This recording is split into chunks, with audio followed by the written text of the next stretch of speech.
Serenity Peak is one of the newest arenas in Clash Royale, and it is the arena that you have to go through right before you hit the leagues. So in today's video, I'm gonna help you guys out. First of all, I gotta change this background. It's kind of outdated. It's from last season. A few moments later. There we go. That looks a little bit better. But anyway, in today's video, I'm gonna be giving you guys some tips and tricks all about Serenity Peak, how to get to Serenity Peak, how to get through Serenity Peak, and some decks that will hopefully get you through it. If this is a video you end up enjoying, I'd appreciate it if you left a like. And if you're new here, you should subscribe because we're almost at 10,000 subscribers and you want to be a part of that, right? I know you do. So be sure to subscribe. Okay. All right. So the deal with Serenity Peak is that it begins at 4,600 trophies. And this part of Clash Royale is known primarily as mid ladder. So basically what that means is that it is the middle of ladder. You know, you're not too high on ladder. You're not like above 6,000, but you're also not terrible because, you know, you're above like 4,000 and stuff like that. And the deal with mid ladder is that normally the decks that you play against are going to be extremely toxic and extremely difficult to play against. You know, you're going to be seeing a lot of Mega Knight. You're going to be seeing a lot of Elite Barbarians, a lot of Wizard, a lot of Valkyrie, a lot of Witch, probably some Giant Skeleton mixed in there, a crap ton of Hog Rider, Mini P.E.K.K.A, you know, cards like that. And of course the Rage spell to go along with it because, I mean, why the heck not? But basically in this area of Clash Royale, you're going to be playing against a lot of things that may be pretty difficult to overcome. So you want to be sure to build a deck and strategize around these circumstances. And so let me give you a few tips on how to do that. So I think the biggest thing that will help you get through Serenity Peak is to learn all about overcommitting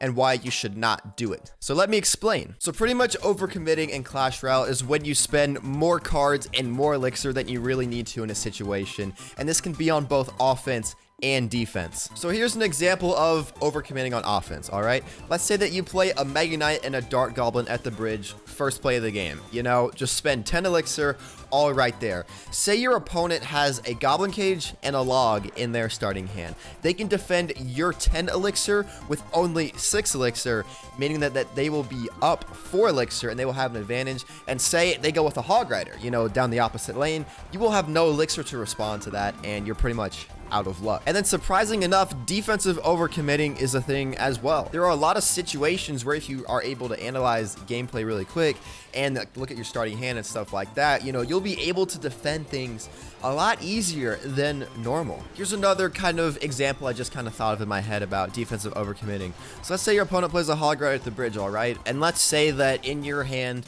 you have a Rocket and a Goblin Cage, all right? Let's just say you're playing a deck that utilizes those two. But say you Rocket the Hog Rider, all right? That's a -2 elixir trade because you defended 4 elixir with 6 elixir, all right? That's something you don't need to do. If you have that Goblin Cage there, you can defend the Hog Rider with that, and that is equal elixir trade, all right? So in a situation like that, there's no reason to use the Rocket. Be sure to save the Goblin Cage and use it for that. Again, these are two pretty basic examples of overcommitting on offense and defense. I could probably elaborate more in a separate video, but to keep this video as short as possible and as efficient as possible, I'm just going to leave it at that. So the next biggest tip that I want to give is to study your replays. I feel like the activity log is a very underrated feature in Clash Royale, something that people don't use as much as they should because all of your battles are right here and you can just watch them and study from them, you know? So like, here's an example. I lost this game against this Mega Knight deck, all right?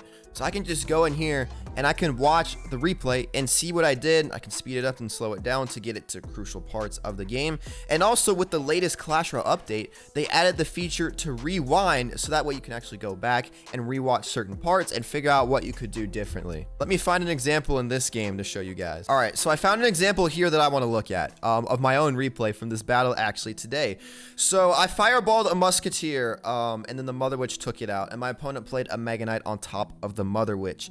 What I did to defend this Mega Knight, all right, so first of all, he plays a Skeleton Barrel opposite lane. I played my Elite Barbarians to defend that Mega Knight, all right?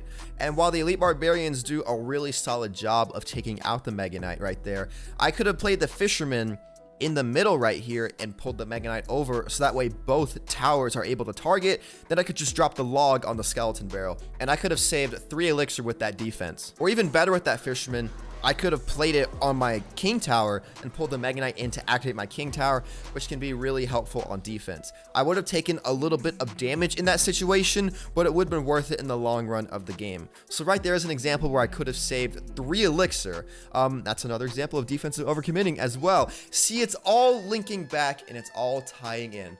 This guy emoted that much? I don't remember that. Oh well. But yeah, be sure to study your replays because there's definitely a lot of things that you can learn by watching your own matches. Instead of just sharing your replays to your clan, flexing that you beat a log bait player, use these replays and watch them, okay? All right, so this next tip doesn't just specifically apply for Serenity Peak. Really, a lot of these tips, they can just be applied for all of Clash Royale, but this video is directed at Serenity Peak. But this next tip is basically watch TV Royale. Again, this is another feature in Clash Royale that I feel like is severely underrated. TV Royale right here, especially if you look at Arena 13, is a place where you can watch the best players in the world. Like this match right here, this top match, the Elixir Golem player versus the Golem player, both of these people are top 50 in the entire world, and their replays are just free to watch. You can just watch them right here. So let's say, for an example, you want to learn how to play Expo Cycle. This guy right here, Lolliot from Elite Brazil, is number 72 in the world, and he is right here playing 3.0 Expo Cycle. So if you want to learn, why not watch this game? Especially if you're struggling against a matchup like Hog Earthquake, which does fairly well against Expo. Why not watch it? And also, as of this recording, I don't think they've added it yet, but there isn't a TV Royale section for the 2 new arenas, Rascals Hideout and Serenity Peak. There are only sections going up from Spooky Town to Legendary Arena. So I believe Clash Royale, they should add that at a future date. So when that comes out as well, be sure to scroll through the Serenity Peak area, see what other people are playing, and kind of adapt your deck to beat those decks that other people are playing. And I guess that follows into my next point, which is pay attention to what people are using in Clash Royale, especially at your trophy range. Like looking at the general Clash Royale meta and seeing what everyone across the game is using, that's pretty helpful just to get a gauge of seeing how everything is doing. But if you can hone in specifically on looking at what other people are using in your trophy range just by playing matches and, you know, just seeing what people are using, by doing that, you can build a deck that can counter what the other people in your trophy range is playing, and that will definitely help you progress a lot faster. For example, again, in my activity log, I see a lot of interesting things. Like looking at these past few matches, there's a lot of beatdowns still going around with Lava Hound and Golem, and then there were 2 matches right here against Log Bait. And I think the deck that I use right now is tailored pretty well to beat these 2 archetypes in Clash Royale. Of course, I did lose that Lava Hound deck. Maybe not so much Lava Hound because there's only 2 air defense cards in this deck, but it was still only 1 to 2. But look at this Golem deck right here. There's tons of cards in this deck to counter Golem. You can use the Elite Barbarians to take out the Golem really quick, Fisherman to pull it to the tower, Mother Witch to deal with the Night Witch Bats, Mega Minion, Baby Dragon. You guys get the idea. Fireball as well. And against bait, it does pretty good as well, because we have the Mother Witch. She does well against a lot of the swarm, like the Goblin Gang, the Goblin Barrel. She can take out a Princess nice. We have 2 spells to deal with Goblin Barrels as well. Fisherman does solid against the Princess. It can pull it in. Same with the Knight and stuff.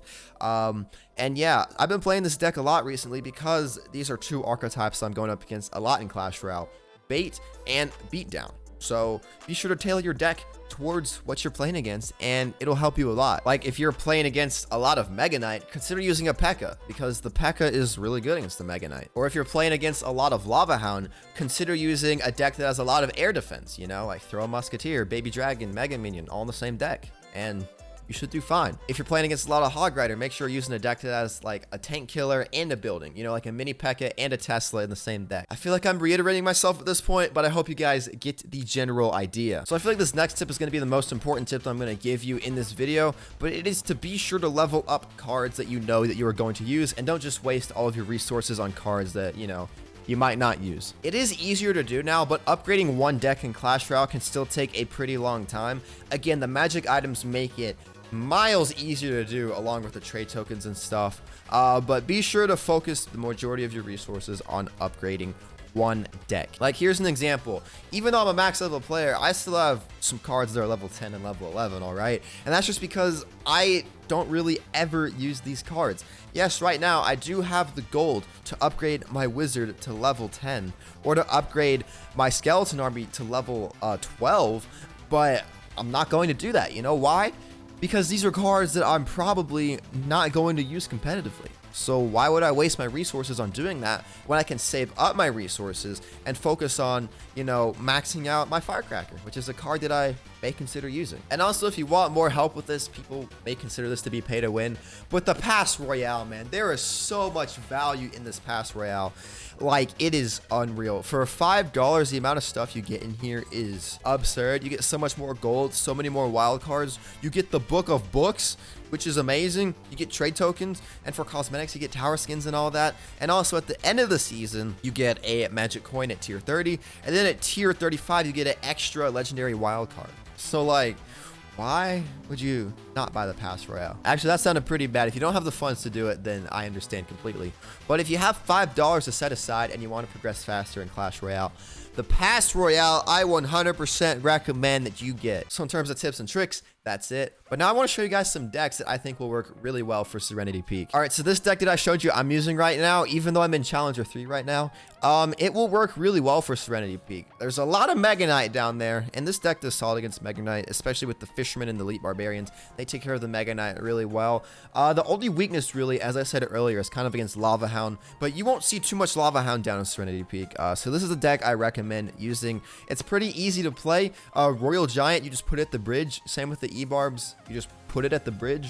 And I definitely recommend it. This deck right here is also really solid, especially on the defensive end. It is a little expensive at 4.3 elixir, but it's a pretty good fireball bait deck. Basically what you want to do is you want to bait out your opponent's fireball using the Zappies, Mother Witch, Flying Machine, and things like that, because all these cards are susceptible to fireball. And then once the opponent has their fireball out of hand, you can play a Royal Hogs and do a lot of damage with that. And like I said, this deck is really good on defense. With the Royal Recruits, they can defend both lanes. Same with the Zappies. Play a Goblin Cages of Building, Flying Machine for air defense as well. Shoot, man, this deck is really good. Then, of course, why not play Golem, you know? They did nerf the Golem's death damage, but the true strength of the Golem isn't really necessarily in the Golem itself. It's more so in the supporting cards. This is the Golem deck I'm using right now. Golem Lightning decks are more popular in the meta, but this is what I like using right now, and it's super solid and super easy to play. You play the Golem, you play the supporting troops behind it, and you take a tower. It's that simple. And then we have the general log bait archetype as a whole. You know, deck centered around the Goblin Barrel, Princess, Goblin Gang. That's what log bait is. And log bait decks, I feel like, are going to be doing a lot better in this particular season of Clash Royale. Mainly because the Goblin Drill is going to fit really well in log bait decks, I predict. In this deck, it'll probably go in place of the Prince. And also with this deck in particular, the Rascals got a buff, so that way the Rascal girls actually attack faster. Their first attack speed is faster. So this particular version of bait is going to be a lot better, and I feel like bait as a whole is going to be better. So pretty much what you do, it's called bait for a reason. It's kind of like the fireball bait deck, except it's log bait. You know, you bait out the log with all your other stuff and then play a Goblin Barrel in the tower and do your damage that way. So those are 4 decks right there that I recommend using, 4 general archetypes: log bait, beat down, fireball bait, and then this Royal Giant deck right here. So anyway, I hope this video helped a lot of you guys out, not just those of you that are in Serenity Peak, but this video was kind of had tips that can apply to everyone in Clash Royale, but I know a lot of people are going to be in Serenity Peak and Rascals Hideout, so I wanted to make this video in particular for all of you guys. So if you did enjoy it, then be sure to leave a like down below. I'd greatly appreciate it. And if you are new to the channel and you like all kinds of Clash Royale content, from deck showcases, tier list, discussion videos, and tips and tricks like this, then be sure to subscribe down below. I would greatly appreciate it. But anyway, gamers, it's your boy Solar Fury signing off. Peace out, guys. Have a nice day.